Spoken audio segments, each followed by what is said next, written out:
Okay. I've been in real estate for a magical 6 years.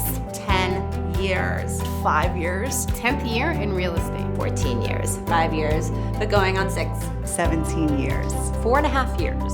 Almost a decade. 16 years. What I love most about my job is that every day is different. You don't get the same day twice. Being able to help so many people achieve their dream through real estate. What I love most about real estate and being self-employed, I am in complete control of my own destiny. It's always a very crucial and sensitive time in my client's life, and I always feel so lucky and grateful that they chose me to help them. Each and every day, it's up to me to make things happen and nobody else.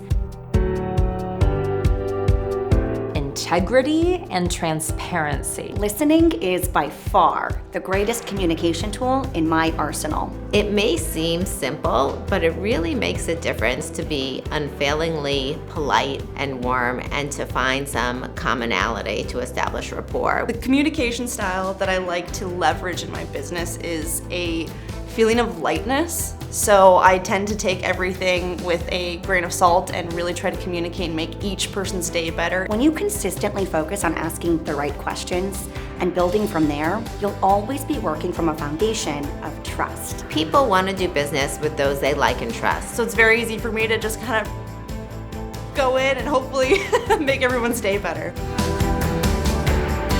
I think you have to adopt a mentality of where there's a will, there's a way. When you're looking for property to purchase, focus most on your goals and what you want. Do a lot of research so that you can make an informed plan.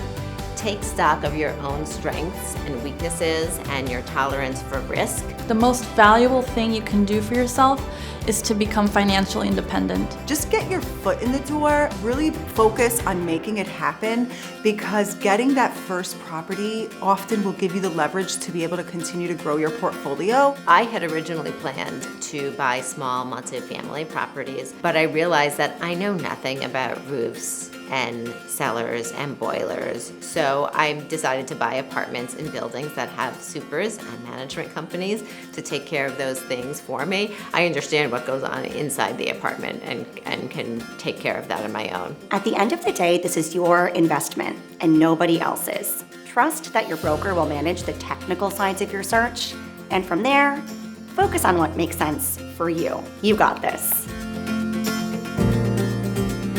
So one of the hardest lessons I've learned in business is to control what you can control, but some things are just out of your control and you have to be okay with that. You never know when a deal can work out or not. There are so many factors that come into play.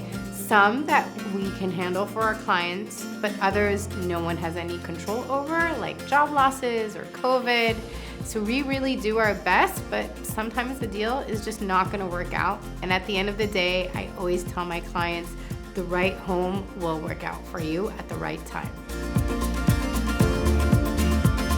How complex it is. Going in, I was so naive about how easy it would be. One of the things that surprised me the most in real estate is when I realized how multifaceted a business it can be. When I first became a broker, I was worried that the job would be isolating. That ended up being so far from the truth. The thing that's really surprised me about real estate is that showings is like the tiniest part of my job and probably the least relevant to the big picture. Thanks to a lot of people I've met over the years, I realized I'm the CEO of my business and it requires many different skills, which I constantly develop and work on. Real estate has opened up my world to meeting the most incredible people. Like everyone else, I was just seeing real estate shows and I thought, oh, I'll just have to show them 3 properties and they'll choose.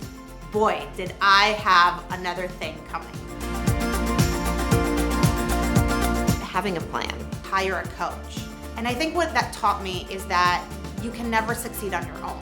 Really stick with it. Unfortunately, in 2022, it's still really hard for women to be entrepreneurs and have a seat at the table. Take the top 3 categories you're willing to spend or splurge on. So for me, it's mortgage, travel, and food. There's no perfect time to jump in, but buying into the real estate market in New York City is a pretty sure bet, especially if you hold your apartment for many years. Every year I make a new business plan, and I start by asking myself where I want to be in 10 years and in 5 years, what I want to own, where I'll be living, and how much I want to make, spend, and save.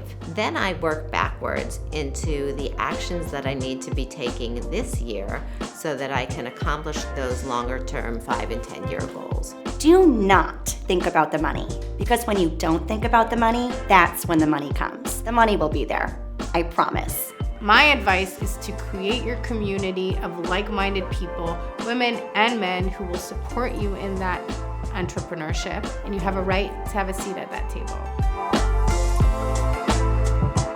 Boy, I mean, there were 1,000 books written about this. I would say the first tip would be choosing an incredible partner. My strategy is to be present in whatever you're doing. There is no such thing as balance. You're doing one or you're doing the other. Multitasking is a myth. Accept that things are gonna be messy. Delegate where you can, but also realize where you can't delegate, and that's really showing up for your kids. One of the things that makes me a really good mom is actually what also makes me a really good agent, in my opinion. I'm an incredibly present person, and I make sure that people know that when I am with a client or with my son, that I'm not gonna talk to you either. You know, I'm gonna give you the same respect that I'm gonna give someone else. Now looking back, I really want to tell myself and other young women that you really shouldn't let your career stop you from living your life. The right job and company will value you for what you bring to the table, regardless of what else might be happening in your life. Never stop asking questions. Always be curious. Be brave and go live your life. I try literally everything over and over and over again. I'm a really big planner, and I find that being structured and organized helps me save time and work smarter. 1, I'd say consistency. 2, knowing my numbers. And 3, delegating. Waking up super early, 5 a.m. is a really good time for me. Time blocking, big time. I'm constantly thinking about the ways to make something more efficient and quicker. So after each phone call, I'm deciding what sentence resonated. Writing is really good for me. I love it. I find it to be cathartic and therapeutic, and I always have. I spend each evening physically and mentally mapping out the next day. I love to meditate, and when I do it consistently, I could immediately see results and just feel the gray matter growing in my brain.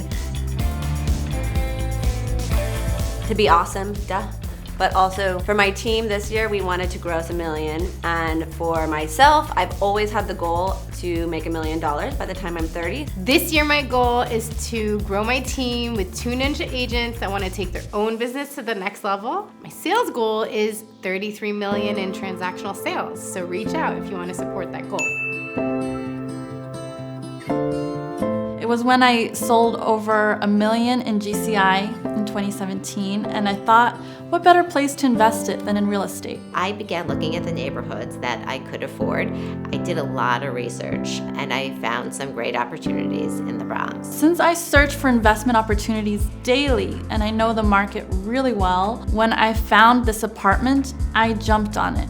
It was a newly renovated sponsor unit. I was the first person to see it, and I put a full ask cash offer right away because I knew it would fly off the market. Now I have multiple properties that are used both as my primary residence and as an Airbnb, and I'm a landlord to another long-term tenant. Luckily, they accepted my offer. I closed on it a month later, and it has been one of the best decisions I have made. Renting it out has been pretty easy, and it has already grown in value by over 20%. I started investing in affordable housing because that's what it was, that's what I could afford. But now I realize there's always a market for affordable housing where there isn't always a market for luxury. So when I put one of my apartments on the market for rent, we have people lining up to spend $1,500 a month in rent, and there's always gonna be a market for that.